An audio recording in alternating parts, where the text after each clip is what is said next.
नमस्ते। 24 जून 2025 की सबसे अहम खबरों का एक गहरा विश्लेषण लेकर हम हाजिर हैं, खासतौर पर यूपीएससी सिविल सेवा परीक्षा की तैयारी के नजरिए से। नमस्कार। आज हम सिर्फ खबरों की सतह तक नहीं रहेंगे बल्कि घटनाओं के पीछे के क्यों, कैसे और उनके दूरगामी प्रभावों को समझने की कोशिश करेंगे। बिल्कुल, हमारा मकसद है आपको एक 360 डिग्री पर्सपेक्टिव देना जो प्रीलिम्स फैक्ट से लेकर मेंस के विश्लेषण तक सब कुछ कवर करे। हम जीएस पेपर 1, 2 और 3 के प्रमुख विषयों पर बात करेंगे। हाँ, और ये चर्चा सिर्फ अकादमिक नहीं होगी, बल्कि हम कोशिश करेंगे कि ये व्यवहारिक और परीक्षा के लिए उपयोगी हो। तो चलिए शुरू करते हैं। सबसे पहले जीएस पेपर 2 से जुड़ा एक बेहद अहम और विस्फोटक मुद्दा, मध्य पूर्व में इजराइल और ईरान के बीच का नाजुक युद्ध विराम। अमेरिकी राष्ट्रपति ट्रंप ने 23 जून को इसकी घोषणा की, 12 दिनों की लड़ाई के बाद। लेकिन खबरें कुछ और ही कह रही हैं। जी हाँ, ये युद्ध विराम एक भू राजनीतिक दलदल जैसा लगता है। घोषणा तो हुई, लेकिन ये टिकेगा या नहीं, इस पर बड़ा सवालिया निशान है। देखिए, शर्तें थीं कि ईरान पहले हमले रोकेगा, फिर 12 घंटे बाद इजराइल। कतल इसमें मध्यस्थ की भूमिका निभा रहा है। लेकिन घोषणा के कुछ ही घंटों के अंदर उल्लंघन की खबरें आ गईं। उत्तरी इजराइल में रॉकेट सायरन बजने लगे। बिल्कुल, और इजरायली सेना प्रमुख ने तुरंत ईरान पर उल्लंघन का आरोप लगाया और जवाबी कार्रवाई की धमकी भी दे डाली। इतना ही नहीं, युद्ध विराम लागू होने से ठीक पहले बेरशेवा शहर पर एक ईरानी मिसाइल हमला हुआ, जिसमें खबरों के मुताबिक 4 लोगों की मौत हुई। और ईरान का क्या कहना है इस पर? ईरान, जैसा कि अपेक्षित था, इन हमलों में अपना हाथ होने से इनकार कर रहा है। उल्टे वो इजराइल पर अपने एक वरिष्ठ परमाणु वैज्ञानिक मोहम्मद रजा सिद्दीकी की हत्या का आरोप लगा रहा है। साथ ही तेहरान की एविन जेल पर हुए कथित इजरायली हमले का भी जिक्र कर रहा है। इसमें ट्रंप का क्या रुख है? उन्होंने तो ये युद्ध विराम करवाया था। ट्रंप की प्रतिक्रिया काफी दिलचस्प है। उन्होंने दोनों पक्षों पर उल्लंघन का आरोप लगाया, लेकिन इजराइल की थोड़ी ज्यादा आलोचना की। कहा कि वो रियली अनहैप्पी हैं। ये उनकी व्यक्तिगत और थोड़ी लेन देन वाली विदेश नीति को दिखाता है। मतलब वो इसे एक तरह से घरेलू दर्शकों के लिए इस्तेमाल कर रहे हैं। काफी हद तक ये एक तरह का अराजक तनाव कमी या थियोटिक डीएस्केलेशन मॉडल है। मतलब सतह पर तनाव कम करने की कोशिश, लेकिन पीछे कतर जैसे मध्यस्थों पर निर्भर रहना और स्थिति का पूरी तरह नियंत्रण में ना होना। घरेलू राजनीति के लिए आक्रामक दिखना, लेकिन शायद एक पूर्ण युद्ध से बचना भी। इससे पहले भी तो तनाव बढ़ा था जब ईरान ने कतर में अल उदीद एयरबेस पर मिसाइल हमला किया था, जहां अमेरिकी सेंट्रल कमांड का मुख्यालय है। हाँ, वो एक बड़ी घटना थी। अल उदीद बेस, जहां 10,000 अमेरिकी सैनिक हैं। हालांकि ईरान ने हमले की प्रारंभिक सूचना देने का दावा किया था, पर ट्रंप ने तब भी ईरान की प्रतिक्रिया को बहुत कमजोर बताया था। और इजराइल ने भी तो जवाबी कार्रवाई की थी।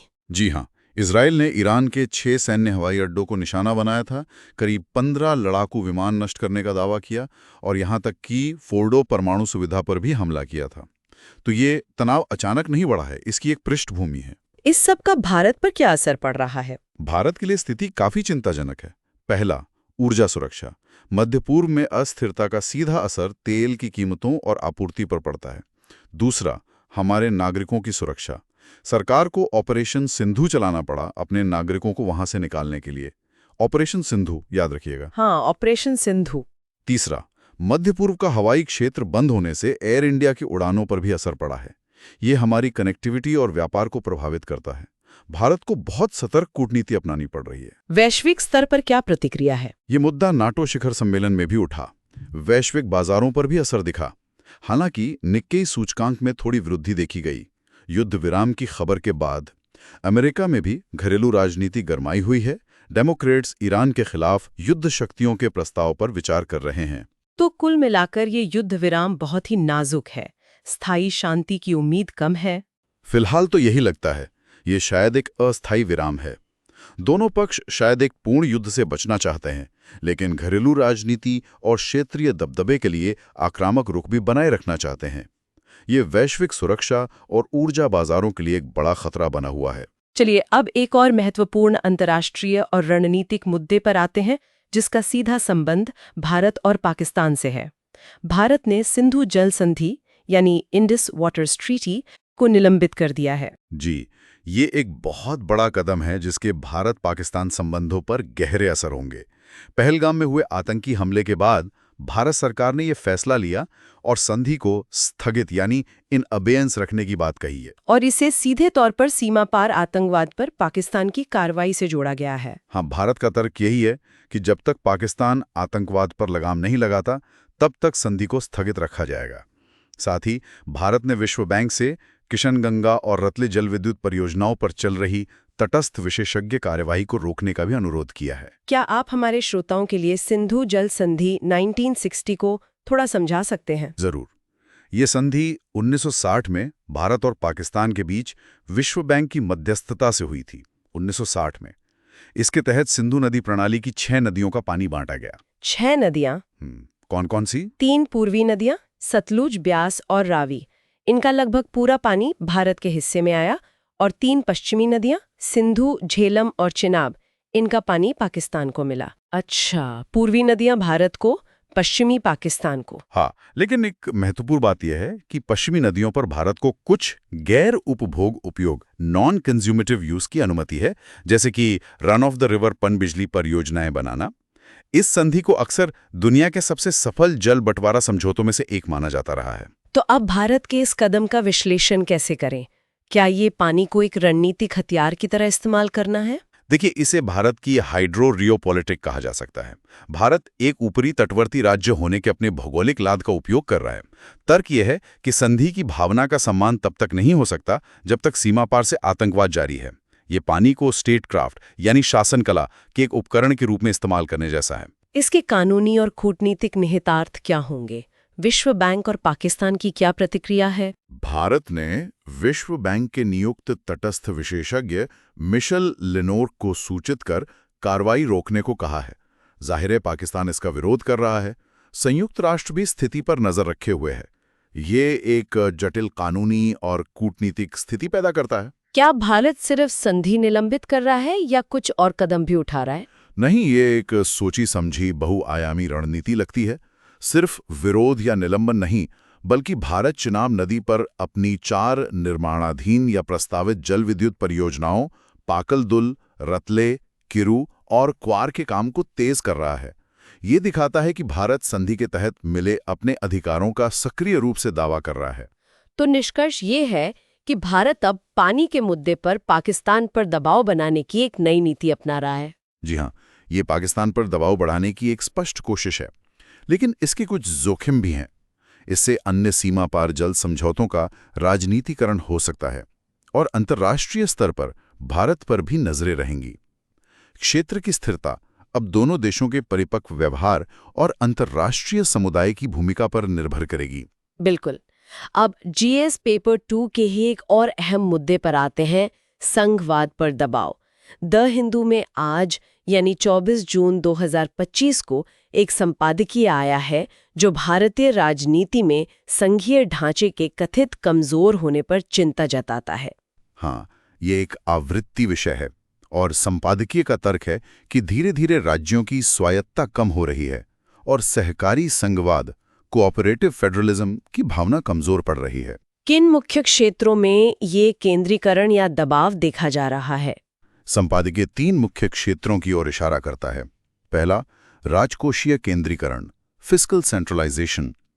जीएसटी लागू होने के बाद राज्यों की अपनी कर लगाने की शक्तियां कम हुई हैं और वो वित्तीय रूप से केंद्र पर ज्यादा निर्भर हो गए हैं। दूसरा है विधायी अतिक्रमण, लेजिस्लेटिव एनक्रोचमेंट।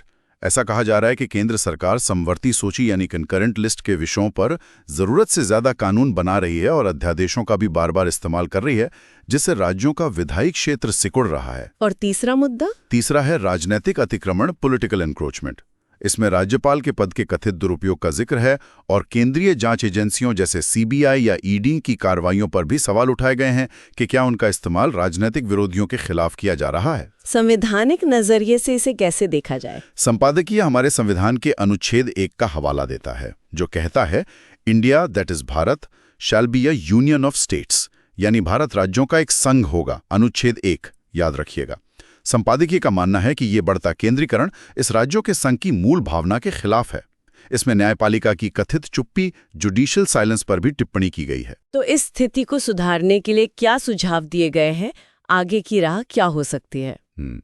कुछ सुझाव दिए गए हैं, जैसे कि अंतर्राज्यीय परिषद, इंटरस्टेट काउंसिल और नीति आयोग जैसे मंचों को और ज्यादा सशक्त बनाना, ताकि राज्यों की आवाज सुनी जा सके। वित्तीय हस्तांतरण के फॉर्मूलों पर पुनर्विचार करने की बात भी कही गई है।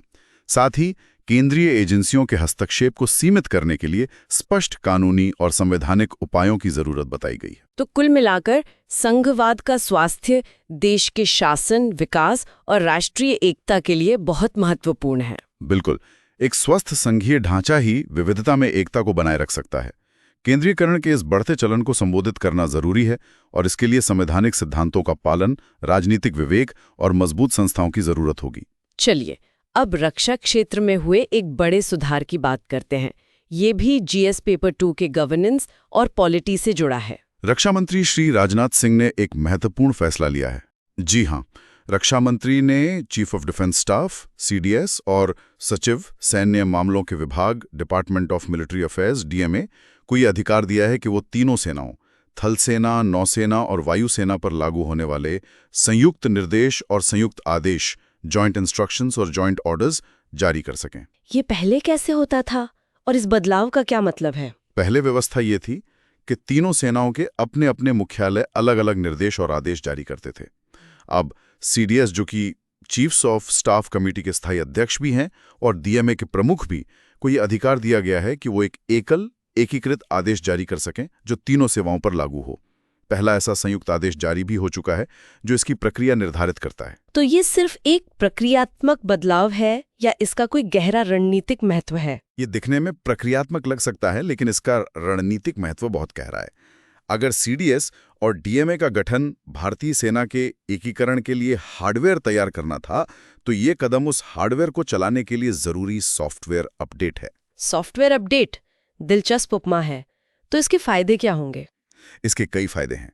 सबसे पहला और सबसे महत्वपूर्ण है संयुक्तता, जॉइंटनेस और एकीकरण को बढ़ावा देना, जो सीडीएस बनाने का मूल उद्देश्य ही था। और दूसरा प्रशासनिक दक्षता, एडमिनिस्ट्रेटिव एफिशिएंसी। जब एक ही जगह से एकीकृत आदेश जारी होंगे तो प्रक्रियाएं सुव्यवस्थित होंगी और दोहराव खत्म होगा।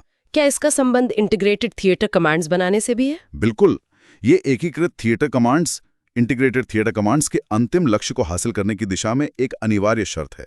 थिएटर कमांड्स तभी प्रभावी ढंग से काम कर सकती हैं जब उनके पास एकीकृत निर्देश और आदेश हों। और शायद इससे तीनों सेनाओं के बीच उद्देश्य की एकता भी मजबूत होगी। एकदम सही। मानकीकृत प्रक्रियाएं और बेहतर क्रॉस सर्विस सहयोग से उद्देश्य की एकता मजबूत होगी। ये सिर्फ एक प्रक्रियात्मक बदलाव नहीं, बल्कि एक ऐतिहासिक सुधार है जिसके दूरगामी रणनीतिक निहितार्थ हैं।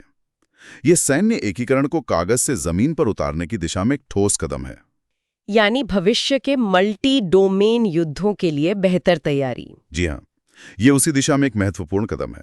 चलिए अब जीएस पेपर 2 के तहत सामाजिक न्याय से जुड़ी कुछ पहलुओं पर नजर डालते हैं। शिक्षा और कौशल विकास में कुछ महत्वपूर्ण खबरें हैं। हाँ, 2 खबरें खास तौर पर ध्यान देने लायक है। पहली, त्रिपुरा राज्य ने पूर्ण कार्यात्मक साक्षरता हासिल कर ली है। पूर्ण कार्यात्मक साक्षरता, ये क्या होता है और त्रिपुरा ऐसा करने वाला कौन सा राज्य बन गया है? पूर्ण कार्यात्मक साक्षरता का मतलब है कि राज्य की वयस्क आबादी का एक बहुत बड़ा हिस्सा, यहाँ 95.6%, पढ़ने लिखने और अंक गणित के बुनियादी कौशल में सक्षम है। मिजोरम और गोवा के बाद त्रिपुरा ऐसा करने वाला देश का तीसरा राज्य बन गया है। ये तो बहुत अच्छी खबर है। इसके पीछे किस योजना का हाथ है? इसके पीछे केंद्र प्रायोजित योजना उल्लास नव भारत साक्षरता कार्यक्रम, उल्लास नव भारत साक्षरता कार्यक्रम की सफलता बताई जा रही है। उल्लास याद रखिएगा, ये योजना 2022 से 2027 तक के लिए है और राष्ट्रीय शिक्षा नीति 2020 एनईपी 2020 के अनुरूप है। उल्लास का लक्ष्य क्या है? इसका लक्ष्य 15 साल और उससे अधिक आयु वर्ग के उन वयस्कों को साक्षर बनाना है जो पहले शिक्षा से वंचित रह गए। इसमें बुनियादी साक्षरता और संख्या ज्ञान, foundational literacy and numeracy FLN के साथ साथ महत्वपूर्ण जीवन कौशल, क्रिटिकल लाइफ स्किल्स पर भी ध्यान दिया जाता है। इसमें स्वयंसेवकों, वॉलंटियर्स और उल्लास मोबाइल ऐप का भी इस्तेमाल किया जा रहा है। इसके क्या निहितार्थ है? ये अन्य राज्यों के लिए एक मॉडल बन सकता है। ये सतत विकास लक्ष्य 4 यानी SDG 4 क्वालिटी एजुकेशन की दिशा में एक महत्वपूर्ण कदम है और विकसित भारत के विजन को भी साकार करने में मदद करेगा। और दूसरी सामाजिक न्याय से जुड़ी पहल कौन सी है? दूसरी पहल है नाविया। नाविया पहल इसे महिला एवं बाल विकास मंत्रालय यानी MWCD और कौशल विकास और उद्यमिता मंत्रालय यानी MSDE ने मिलकर शुरू किया है। नाविया का लक्ष्य क्या है और ये किसके लिए है? नाविया का लक्ष्य है 16 से 18 साल की किशोरियों यानी एडोलेसेंट गर्ल्स को सशक्त बनाना। खास तौर पर उन लड़कियों को गैर पारंपरिक नौकरियां नॉन ट्रेडिशनल जॉब्स में प्रशिक्षण देने पर ध्यान केंद्रित किया जाएगा, जहां आमतौर पर पुरुषों का दबदबा माना जाता है। इसका मकसद लैंगिक समानता, जेंडर इक्वालिटी को बढ़ावा देना है। इसके उद्देश्य क्या है? उद्देश्य है लड़कियों में आत्मविश्वास बढ़ाना, उन्हें आर्थिक रूप से स्वतंत्र बनाना, नारी शक्ति को मजबूत करना और अंततः विकसित भारत एट 2047 के लक्ष्य में योगदान देना। तो अगर हम ULS और नाविया को एक साथ देखें, तो ये दोनों पहले हाशिए पर मौजूद वर्गों को सशक्त बनाने के लिए एक लक्षित दृष्टिकोण, टारगेटेड अप्रोच दिखाती हैं। एक तरफ वयस्क निरक्षरता को खत्म करना, दूसरी तरफ किशोरियों को भविष्य के लिए तैयार करना। ये गहरी सामाजिक चुनौतियों का समाधान करने और देश की जनसांख्यिकीय क्षमता, डेमोग्राफिक पोटेंशियल को अनलॉक करने की कोशिशें हैं। चलिए अब हम GS पेपर 3 के दायरे में आते हैं, जिसमें प्रौद्योगिकी, आर्थिक विकास, जैव विविधता, पर्यावरण, सुरक्षा और आपदा प्रबंधन जैसे विषय शामिल हैं। सबसे पहले बात करते हैं भारतीय अर्थव्यवस्था के व्यापार, टैरिफ और निर्यात पर। जी, इस पर वित्त मंत्री निर्मला सीतारमण ने India Exim bank trade conclave में कुछ महत्वपूर्ण बातें कहीं। खासतौर पर उन्होंने अमेरिका में भारत को टैरिफ किंग कहे जाने वाले लेबल का खंडन किया। टैरिफ किंग मतलब भारत पर उच्च टैरिफ लगाने और संरक्षणवादी अर्थव्यवस्था होने का आरोप लगता रहा है। हाँ, कुछ हलकों से ऐसी बातें उठती रही हैं, लेकिन वित्त मंत्री ने कहा कि ये धारणा भ्रामक है। भारत ने हाल के वर्षों में महत्वपूर्ण टैरिफ युक्तिकरण, टैरिफ रैशनलाइजेशन किया है।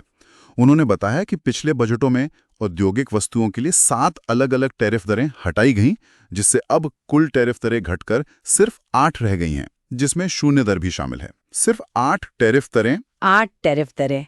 तो भारत की टैरिफ नीति का उद्देश्य क्या है? उद्देश्य दोहरा है। एक तरफ घरेलू विनिर्माण, डोमेस्टिक मैन्युफैक्चरिंग और मूल्य संवर्धन, वैल्यू एडिशन को बढ़ावा देना, और दूसरी तरफ निर्यात, एक्सपोर्ट्स को भी प्रोत्साहित करना।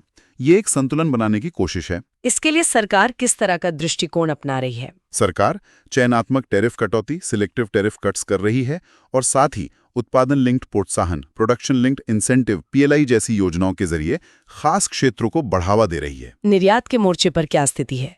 क्या सरकारी पहले काम कर रही हैं? आंकड़े तो यही बताते हैं। वित्त मंत्री के अनुसार भारत का कुल निर्यात $825 बिलियन के सर्वकालिक उच्च स्तर पर पहुंच गया है, जिसमें 6% की वृद्धि दर्ज की गई है। 825 बिलियन। और इसमें PLI योजनाओं का कितना योगदान है? PLI योजनाओं का काफी महत्वपूर्ण प्रभाव दिख रहा है। PLI समर्थित निर्यात 5.31 लाख करोड़ रुपए यानी लगभग $62 बिलियन से ज्यादा हो गया है। इससे भारत की निर्यात बास्केट में भी बदलाव आ रहा है। अब हम ज्यादा उच्च मूल्य वाले उत्पाद, हायर वैल्यू प्रोडक्ट्स निर्यात कर रहे हैं। कोई उदाहरण दे सकते हैं? हाँ, जैसे कि एप्पल आईफोन बनाने वाली कंपनियों ने भारत में 20% घरेलू मूल्यवर्धन, डोमेस्टिक वैल्यू एडिशन की सीमा को पार कर लिया है, जो PLI योजना की एक शर्त थी। ये दिखाता है कि भारत में अब ज्यादा जटिल विनिर्माण हो रहा है। और मुक्त व्यापार समझौतों, फ्री ट्रेड एग्रीमेंट्स, FTAs का क्या हाल है? भारत इस मोर्चे पर भी सक्रिय है। UAE, ऑस्ट्रेलिया और यूरोपीय मुक्त व्यापार संघ FTA ब्लॉक के साथ समझौते लागू हो चुके हैं। UK, अमेरिका और यूरोपीय संघ के साथ बातचीत जारी है और उम्मीद है कि ये जल्द ही पूरी होंगी। तो निष्कर्ष ये है कि सरकार एक दोहरी रणनीति पर चल रही है। बिल्कुल, एक तरफ आत्मनिर्भर भारत और PLI के जरिए घरेलू क्षमता का निर्माण और दूसरी तरफ टैरिफ युक्तिकरण और FTAs के जरिए वैश्विक अर्थव्यवस्था के साथ रणनीतिक एकीकरण। चुनौती इसी संतुलन को बनाए रखने और विकसित भारत के लक्ष्य के लिए निवेश, विनिर्माण और निर्यात आधारित विकास को गति देने की है। चलिए अब GS पेपर 3 के ही एक और अहम क्षेत्र, खनन क्षेत्र सुधार और महत्वपूर्ण खनिज, क्रिटिकल मिनरल्स पर आते हैं। प्रेस सूचना ब्यूरो PIB ने इस पर एक विज्ञप्ति जारी की है। जी, सरकार खनन क्षेत्र में बड़े पैमाने पर सुधार कर रही है। इसका उद्देश्य इस क्षेत्र को आर्थिक विकास, आत्मनिर्भर भारत और स्थिरता के लिए एक स्ट्रैटेजिक एनेबलर बनाना है, जो विकसित भारत विजन का हिस्सा है। क्या प्रमुख संरचनात्मक सुधार किए गए हैं? कई महत्वपूर्ण सुधार हुए हैं। सबसे बड़ा बदलाव 2015 के बाद आया, जब विवेकाधीन आवंटन की जगह एक पारदर्शी प्रतिस्पर्धी नीलामी व्यवस्था यानी ट्रांसपेरेंट कॉम्पिटिटिव बिडिंग प्रोसेस लाई गई। तब से अब तक 500 से ज्यादा खनिज ब्लॉक नीलाम हो चुके हैं। अकेले पिछले साल ही 119 ब्लॉक नीलाम हुए हैं। और कानूनी ढांचे में भी बदलाव हुए हैं। हाँ, खान और खनिज विकास और विनियमन अधिनियम 1957 यानी MMDR एक्ट में 2015 से 2023 के बीच कई बार संशोधन किए गए हैं। इन संशोधनों का उद्देश्य नीति को आधुनिक बनाना और निवेश व अन्वेषण यानी एक्सप्लोरेशन के लिए एक अनुकूल नियामक ढांचा तैयार करना है। एक और सुधार का जिक्र अक्सर होता है, जिला खनिज फाउंडेशन DMF। ये क्या है? DMF यानी डिस्ट्रिक्ट मिनरल फाउंडेशन, ये समावेशी विकास इंक्लूसिव ग्रोथ की दिशा में एक बहुत महत्वपूर्ण कदम है। इसके तहत खनन पट्टाधारकों को अपनी रॉयल्टी का एक हिस्सा DMF में जमा करना होता है। इस पैसे का इस्तेमाल खनन प्रभावित क्षेत्रों और वहां रहने वाले स्थानीय समुदायों के कल्याण के लिए किया जाता है। अब आते हैं महत्वपूर्ण खनिजों पर। इस पर सरकार का खास जोर क्यों है? देखिए, आज के दौर में और भविष्य के लिए कुछ खनिज बहुत ज्यादा महत्वपूर्ण हो गए हैं। इन्हें क्रिटिकल मिनरल्स कहा जाता है। इनमें लिथियम, कोबाल्ट, निकल, रेयर अर्थ एलिमेंट्स REEs वगैरह शामिल हैं। ये खनिज उच्च तकनीक वाले क्षेत्रों जैसे इलेक्ट्रिक वाहन, EVs, इलेक्ट्रॉनिक्स, नवीकरणीय ऊर्जा, रिन्यूएबल एनर्जी और रक्षा के लिए अनिवार्य हैं। तो इनके लिए सरकार ने क्या किया है? सरकार ने राष्ट्रीय महत्वपूर्ण खनिज mission, national critical minerals mission NCMM launch किया है। NCMM याद रखिएगा। इसका मुख्य उद्देश्य इन चिन्हित महत्वपूर्ण और रणनीतिक खनिजों में आत्मनिर्भरता हासिल करना है। और अब तटीय खनिज अन्वेषण, ऑफशोर मिनरल एक्सप्लोरेशन पर भी ध्यान दिया जा रहा है। और अंतर्राष्ट्रीय स्तर पर? अंतर्राष्ट्रीय स्तर पर भारत रणनीतिक वैश्विक पहुंच बना रहा है। इसके लिए खनिज विदेश इंडिया लिमिटेड काबिल नाम की एक कंपनी बनाई गई है। काबिल याद रखिएगा। इसका काम विदेशों में महत्वपूर्ण खनिजों के स्रोतों को हासिल करना है।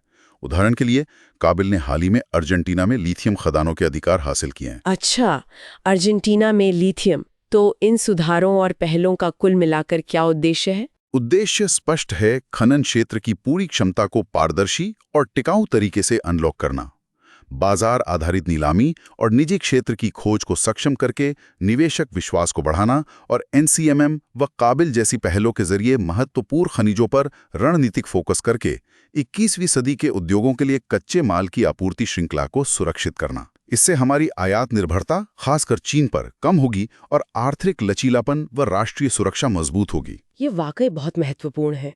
लेकिन GS पेपर 3 में एक और पहलू है जो चिंताजनक तस्वीर पेश कर रहा है। पर्यावरण। भारत के जलवायु संकट पर कई रिपोर्ट्स और संपादकीय आ रहे हैं। हाँ, स्थिति काफी गंभीर है। विज्ञान और पर्यावरण केंद्र CAC ने अपनी वार्षिक report state of India's environment in figures 2025 जारी की है और द हिंदू में भी इस पर संपादकीय है। ये रिपोर्ट्स दिखाती हैं कि भारत जलवायु परिवर्तन के गंभीर और तात्कालिक प्रभावों से जूझ रहा है। CAC की रिपोर्ट के मुख्य निष्कर्ष क्या हैं? क्या आंकड़े हैं? आंकड़े काफी चौंकाने वाले हैं। रिपोर्ट के अनुसार 2024 में साल के 88% दिनों पर देश के किसी न किसी हिस्से में चरम मौसम की घटनाएं, एक्सट्रीम वेदर इवेंट्स हुई। 88% दिन? जी हाँ। और इन घटनाओं के कारण 5.4 मिलियन यानी 54 लाख लोग आंतरिक रूप से विस्थापित हुए, जो 2013 के बाद सबसे ज्यादा हैं। इनमें से 2/3 विस्थापन बाढ़ के कारण हुआ। उत्सर्जन का क्या हाल है? वो भी चिंताजनक है। 2023 में वैश्विक ग्रीन हाउस गैस उत्सर्जन GHG एमिशंस में भारत का हिस्सा बढ़कर 7.8% हो गया, जो 1970 के बाद सबसे ज्यादा है। हमारी उत्सर्जन वृद्धि दर भी तेज हो रही है। पानी के मोर्चे पर क्या स्थिति है? गंभीर जल तनाव है। देश के 135 जिले ऐसे हैं जहां 40 मीटर से ज्यादा गहरे भूजल का अत्यधिक दोहन ओवर एक्सप्लॉइटेड हो रहा है। 2022 में निगरानी किए गए लगभग आधे नदी स्थलों के पानी में जहरीली भारी धातुएं पाई गईं। और कचरा प्रबंधन? वो भी एक बड़ा संकट है। पुराने कचरे के ढेरों, लेगेसी वेस्ट डंप साइट्स को साफ करने की समय सीमा 2026 है, लेकिन अब तक सिर्फ आधे का ही उपचार हो पाया है। कचरा पिछले 7 सालों में 147% बढ़ गया है और प्लास्टिक कचरा 2022-23 में रिकॉर्ड 4.14 मिलियन टन तक पहुंच गया। द हिंदू का संपादकीय नीति और शासन के स्तर पर क्या कमियां बता रहा है? संपादकीय अपर्याप्त पूर्व चेतावनी प्रणालियों, इनएडिक्वेट अर्ली वार्निंग सिस्टम्स, चाहे वो IMD की हो या NDMA की, राज्य जलवायु कार्य योजनाओं, स्टेट क्लाइमेट एक्शन प्लान्स के खराब कार्यान्वयन और नाजुक शहरी बुनियादी ढांचे फ्रजाइल अर्बन इंफ्रास्ट्रक्चर की ओर इशारा करता है।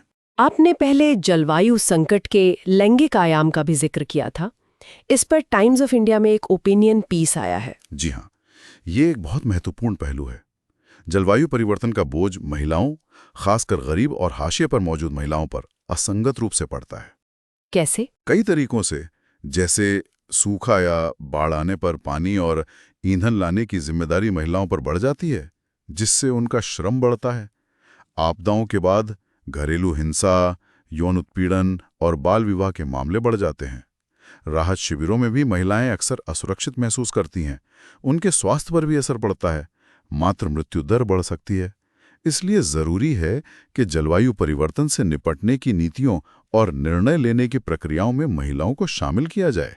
तो इस बहुआयामी संकट से निपटने के लिए आगे की राह क्या होनी चाहिए? कई स्तरों पर काम करने की जरूरत है। पहला, पूर्व चेतावनी प्रौद्योगिकी और विभिन्न एजेंसियों के बीच समन्वय, कोऑर्डिनेशन को बेहतर बनाना होगा। दूसरा, शहरी लचीलापन, अर्बन रेजिलियंस बढ़ाना होगा। बेहतर जल निकासी, पारिस्थितिकी तंत्र का संरक्षण और जलवायु प्रूफ बुनियादी ढांचे का निर्माण। तीसरा, जलवायु न्याय, क्लाइमेट जस्टिस को प्राथमिकता देनी होगी, यानी ऐसे उपाय करने होंगे जो समावेशी, न्यायसंगत और लिंग संवेदनशील, जेंडर सेंसिटिव हों।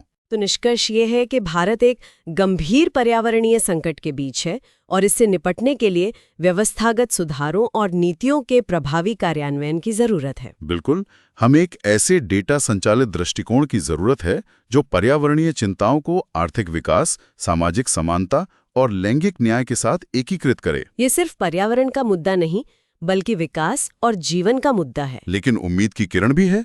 जीएस पेपर 3 के तहत ही विज्ञान और प्रौद्योगिकी के क्षेत्र में कुछ आशाजनक स्वदेशी नवाचारों की खबरें हैं जो सतत भविष्य की ओर इशारा करती हैं। जी हाँ, 2 खास नवाचारों का जिक्र जरूरी है। पहला है बैटरी रिसाइकलिंग के क्षेत्र में। बैटरी रिसाइकलिंग, ये क्यों महत्वपूर्ण है? देखिए, जैसे जैसे इलेक्ट्रिक वाहन और इलेक्ट्रॉनिक गैजेट्स बढ़ रहे हैं, पुरानी लिथियम आयन बैटरी का कचरा भी बढ़ रहा है। ये पर्यावरण के लिए खतरा है और इन बैटरियों में लिथियम, कोबाल्ट, निकल जैसे महत्वपूर्ण खनिज होते हैं जिनके लिए हम आयात पर निर्भर हैं। तो क्या समाधान निकाला गया है? प्रौद्योगिकी विकास board, technology development board, TDB, जो विज्ञान और प्रौद्योगिकी मंत्रालय के तहत आता है, उसने गुरुग्राम की एक company MS BAT-X energies private limited को वित्तीय सहायता दी है।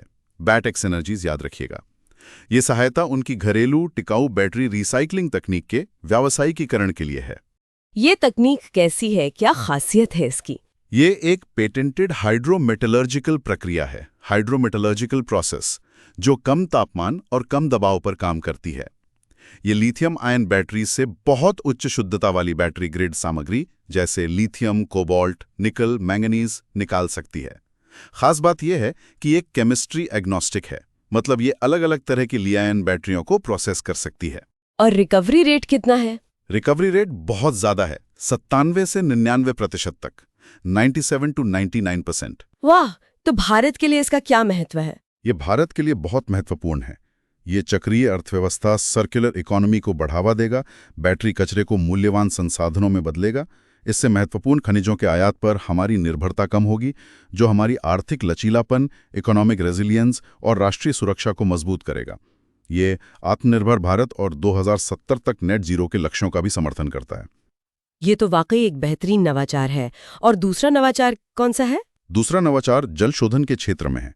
वैज्ञानिकों ने औद्योगिक अपशिष्ट जल को साफ करने के लिए एक नई, कम लागत वाली और पर्यावरण अनुकूल तकनीक विकसित की है। औद्योगिक अपशिष्ट जल, जैसे कि कपड़ा या फार्मा उद्योग से निकलने वाला पानी? हाँ, बिल्कुल।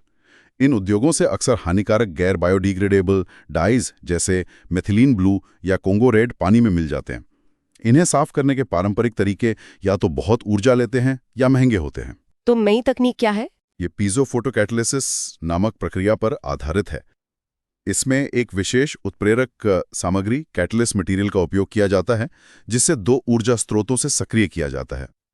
एक तो धूप, फोटोकैटालिसिस, और दूसरा सूक्ष्म यांत्रिक कंपन, माइक्रो मैकेनिकल वाइब्रेशंस, जिसे पीजो कैटालिसिस कहते हैं। धूप और कंपन, ये कैसे काम करता है? ये हाइब्रिड दृष्टिकोण इसे बहुत कुशल बनाता है। धूप उपलब्ध होने पर फोटोकैटालिसिस काम करता है, और अगर बादल हो या रात हो तो कंपन वाली प्रक्रिया पीजो कैटलिसिस काम करती रहती है। इसमें शायद प्रक्रिया को अनुकूलित करने और मॉनिटर करने के लिए एआई का भी उपयोग किया जा सकता है। और ये कितनी प्रभावी है? परीक्षणों में इसने कांगो रेड डाई को 98.9% और मेथिलीन ब्लू डाई को 74.3% तक हटा दिया। ये तकनीक बायोडिग्रेडेबल है, उत्प्रेरक पुनः प्रयोज्य रीयूजेबल है, इसे बड़े पैमाने पर लगाया जा सकता है, स्केलेबल, और ये नवीकरणीय ऊर्जा स्रोतों से संचालित होती है। ये प्रदूषण फैलाने वाले उद्योगों के लिए एक आदर्श टिकाऊ समाधान हो सकता है। तो ये दोनों नवाचार, बैटरी रिसाइकलिंग और जल शोधन, क्या दर्शाते हैं? ये दिखाते हैं कि भारत विकास और पर्यावरणीय चुनौतियों का समाधान करने के लिए विज्ञान और प्रौद्योगिकी का उपयोग करने पर रणनीतिक रूप से ध्यान केंद्रित कर रहा है। ये आत्मनिर्भर, तकनीकी रूप से उन्नत और टिकाऊ भविष्य की ओर ठोस कदम है। चलिए अब जीएस पेपर 3 के अंतिम विषय पर आते हैं, आंतरिक सुरक्षा, इंटरनल सिक्योरिटी, और खास तौर पर वामपंथी उग्रवाद, लेफ्ट विंग एक्सट्रीमिज्म, LWE की चुनौती। जी, इस मोर्चे पर एक चिंताजनक आंकड़ा सामने आया है। 24 जून 2025 को जारी आंकड़ों के अनुसार छत्तीसगढ़ में 2024 से नक्सल विरोधी अभियानों में मारी गई महिला माओवादी कैडरों की संख्या में तेजी से वृद्धि हुई है। महिला कैडरों की संख्या में वृद्धि, ये क्या दर्शाता है? नक्सलवाद में महिलाओं की भूमिका क्या है? यह एक जटिल मुद्दा है। नक्सली आंदोलन में महिलाओं और लड़कियों की भर्ती अक्सर गरीब और हाशिए पर पड़े आदिवासी समुदायों से होती है। इसके पीछे जबरदस्ती, धमकी, वैचारिक ब्रेन वॉशिंग, जिसे बाल दस्ता भी कहते हैं, और वैकल्पिक अवसरों की कमी जैसे कई कारक होते हैं। क्या आंदोलन के भीतर उनका शोषण भी होता है? विडंबना यह है कि माओवादी भले ही लैंगिक समानता की बातें करें, लेकिन आंदोलन के भीतर अक्सर पितृसत्तात्मक शोषण देखा जाता है। महिलाओं का इस्तेमाल लड़ाकों, मानव ढाल, ह्यूमन शील्ड्स के रूप में किया जाता है, और पुरुष नेतृत्व द्वारा उनके साथ दुर्व्यवहार की खबरें भी आती हैं। हताहतों की बढ़ती संख्या शायद इस बात का संकेत हो सकती है कि उन्हें ज्यादा जोखिम वाले पदों पर तैनात किया जा रहा है। इस चुनौती से निपटने के लिए सरकार की क्या रणनीति है? सरकार एक बहुआयामी रणनीति अपना रही है, जिसमें सुरक्षा कार्रवाई और विकास पहल दोनों शामिल हैं। सुरक्षा आधारित दृष्टिकोण क्या है? इसमें नक्सल विरोधी अभियानों में तेजी लाना शामिल है। उदाहरण के लिए हाल ही में छत्तीसगढ़ तेलंगाना सीमा पर ऑपरेशन ब्लैक फॉरेस्ट चलाया गया, जिसमें 31 माओवादी मारे गए। और विकास आधारित दृष्टिकोण? इसमें सामाजिक कल्याण कार्यक्रम और भूमि सुधार पहले शामिल हैं। ये भी उतना ही महत्वपूर्ण है। सरकार LWE प्रभावित क्षेत्रों में आक्रामक रूप से विकास कार्य कर रही है। बुनियादी ढांचा, शिक्षा, स्वास्थ्य सेवा, आजीविका के अवसर प्रदान करके स्थानीय आबादी का दिल और दिमाग जीतने की कोशिश की जा रही है। लक्ष्य है रेड कॉरिडोर को ग्रोथ कॉरिडोर में बदलना। क्या कोई विशेष सिद्धांत या फ्रेमवर्क है इस रणनीति का? हाँ, सरकार समाधान यानी समाधान सिद्धांत का पालन करती है। समाधान ये एक एक्रोनिम है। S smart leadership, A aggressive strategy, M motivation and training, A actionable intelligence, D dashboard based KPIs and KRAs, H harnessing technology, A action plan for each theater, और N no access to financing। ये LWE से निपटने के लिए एक व्यापक ढांचा है। समाधान सिद्धांत? जी, तो निष्कर्ष ये है कि LWE की चुनौती अभी खत्म नहीं हुई है, बल्कि विकसित हो रही है। सरकारी रणनीति ने निश्चित रूप से इसके भौगोलिक विस्तार और हिंसा को कम किया है, लेकिन महिला कैडरों पर हालिया डेटा गहरी सामाजिक आर्थिक कमजोरियों की याद दिलाता है। स्थायी समाधान के लिए सिर्फ सुरक्षा केंद्रित दृष्टिकोण काफी नहीं है, बल्कि एक सूक्ष्म दृष्टिकोण की जरूरत है, जिसमें आत्मसमर्पण करने वाले कैडरों, खासकर महिलाओं, का पुनर्वास और भर्ती के मूल कारणों जैसे अलगाव और अभाव को संबोधित करना शामिल है। बिल्कुल। अब हम आते हैं GS पेपर 1 के दायरे में, जिसमें भारतीय विरासत और संस्कृति, विश्व और समाज का इतिहास और भूगोल शामिल है। यहाँ एक दिलचस्प मुद्दा है भारत माता प्रतीक को लेकर उठा विवाद। जी, ये विवाद केरल में सामने आया है।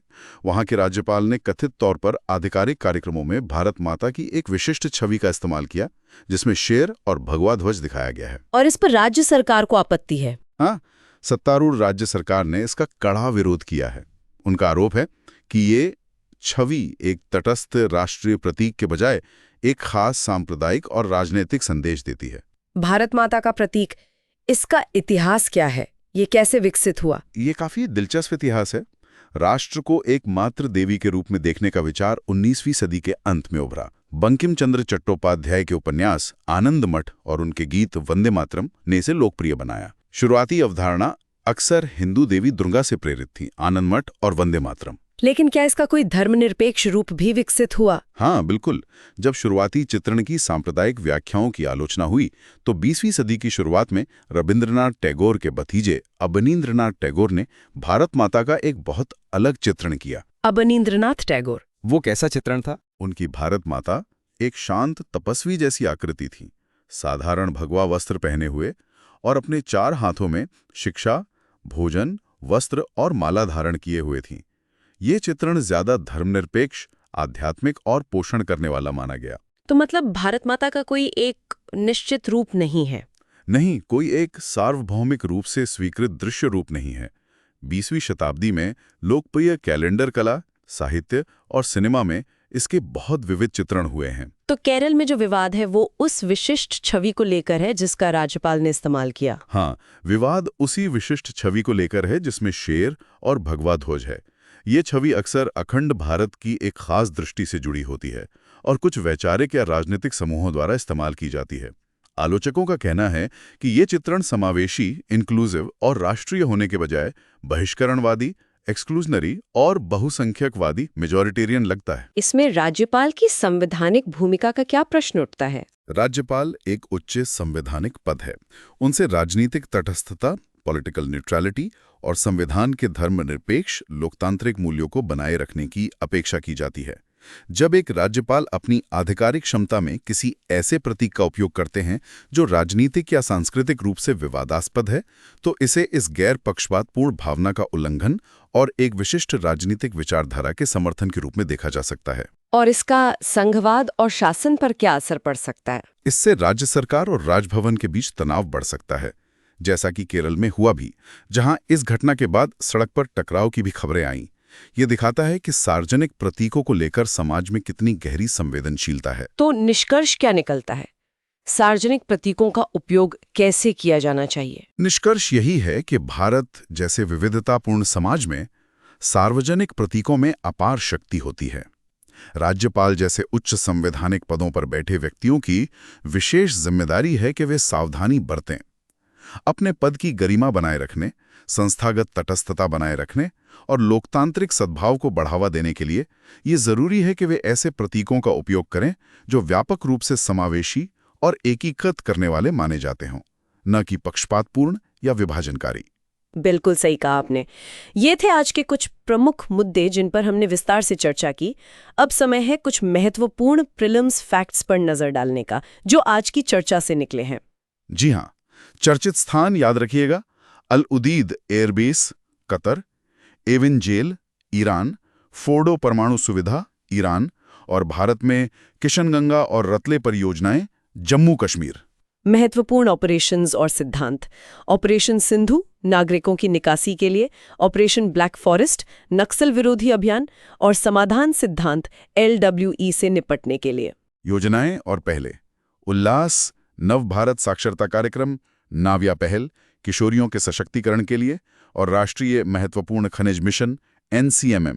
महत्वपूर्ण report, state of India's environment in figures 2025, जिसे CAC ने जारी किया है। संस्थान और निकाय: प्रौद्योगिकी विकास बोर्ड, TDB; खनिज विदेश इंडिया लिमिटेड, काबिल; और अंतरराज्य परिषद, इंटरस्टेट काउंसिल, जो एक संवैधानिक निकाय है अनुच्छेद 263 के तहत। अनुच्छेद 263।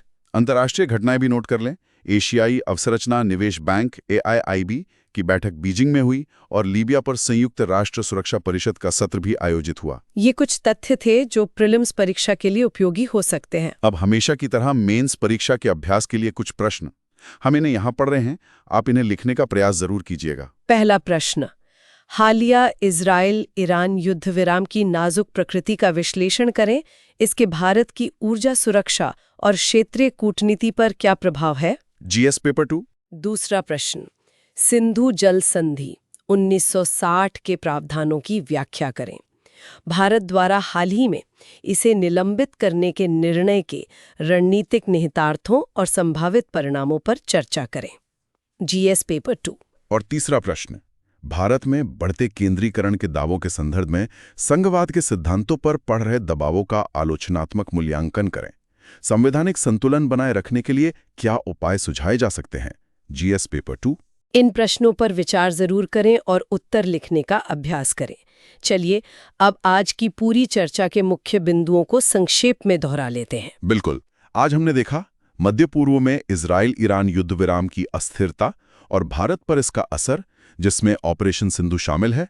भारत पाकिस्तान संबंधों में सिंधु जल संधि का एक नए रणनीतिक हथियार के रूप में उभरना, भारतीय संघवाद पर बढ़ता दबाव और संवैधानिक संतुलन बनाए रखने की चुनौती। इसके अलावा सेना के एकीकरण की दिशा में एक महत्वपूर्ण रक्षा सुधार, CDSTMA को संयुक्त आदेश जारी करने का अधिकार, सामाजिक न्याय के क्षेत्र में 2 महत्वपूर्ण पहले, त्रिपुरा में ULLAS कार्यक्रम से पूर्ण साक्षरता और किशोरियों के लिए नाव्या पहल, भारतीय अर्थव्यवस्था की दोहरी रणनीति, टैरिफ युक्तिकरण, PLI और FTA के बीच संतुलन। खनन क्षेत्र में व्यापक सुधार और महत्वपूर्ण खनिजों पर रणनीतिक फोकस, जिसमें NCMM और केबल की भूमिका शामिल है। भारत का गहराता पर्यावरण संकट, जैसा कि CSC रिपोर्ट में उजागर हुआ, और जलवायु न्याय का लैंगिक आयाम। सतत भविष्य के लिए स्वदेशी विज्ञान और प्रौद्योगिकी नवाचार, बैटेक्स एनर्जीज की बैटरी रिसाइकलिंग और नई जल शोधन तकनीक। वामपंथी उग्रवाद की बदलती प्रकृति, खासकर महिला कैडरों की बढ़ती हताहत संख्या, और सरकार की दोहरी रणनीति यानी समाधान सिद्धांत। और अंत में सार्वजनिक प्रतीकों जैसे भारत माता के संवेदनशील उपयोग और संवैधानिक पदों की जिम्मेदारी पर चर्चा। ये थे आज के मुख्य विश्लेषण बिंदु। ये सफलता छोटे छोटे लगातार प्रयासों से मिलती है। आज का विचार है, सफलता की यात्रा स्प्रिंट नहीं है, ये निरंतर प्रयास का मैराथन है। धीरज रखें, केंद्रित रहें और आगे बढ़ते रहें। हर छोटी जीत को संजोएं, क्योंकि वे आपकी अंतिम विजय की नींव रखती हैं। बहुत खूब। तो इस विस्तृत विश्लेषण को आत्मसात करने के लिए इसे दोबारा जरूर सुनें, अपने नोट्स बनाएं। ये न सिर्फ आपकी UPSC परीक्षा के लिए महत्वपूर्ण है, बल्कि आपके आसपास की दुनिया की गहरी समझ विकसित करने के लिए भी जरूरी है। सही कहा। ज्ञान सिर्फ परीक्षा पास करने के लिए नहीं, बल्कि एक जिम्मेदार और जागरूक नागरिक बनने के लिए भी आवश्यक है। अगर आपको ये विश्लेषण उपयोगी लगा तो कृपया हमारे सुन लो UPSC YouTube चैनल को लाइक करें, इसे अपने साथी उम्मीदवारों के साथ शेयर करें, नीचे अपने विचार और सवाल कमेंट में जरूर लिखें, और सबसे महत्वपूर्ण, अगर आपने अब तक नहीं किया है तो चैनल को सब्सक्राइब करना ना भूलें। और हाँ, यदि आप हमारे इस प्रयास का समर्थन करना चाहते हैं तो आप सुपर थैंक्स के विकल्प पर भी विचार कर सकते हैं। आपका छोटा सा योगदान भी हमें इस चैनल को लंबे समय तक टिकाऊ बनाने में मदद करता है। अगले विश्लेषण तक पढ़ते रहिए, सीखते रहिए और अपना ख्याल रखिए। जय हिंद। जय हिंद।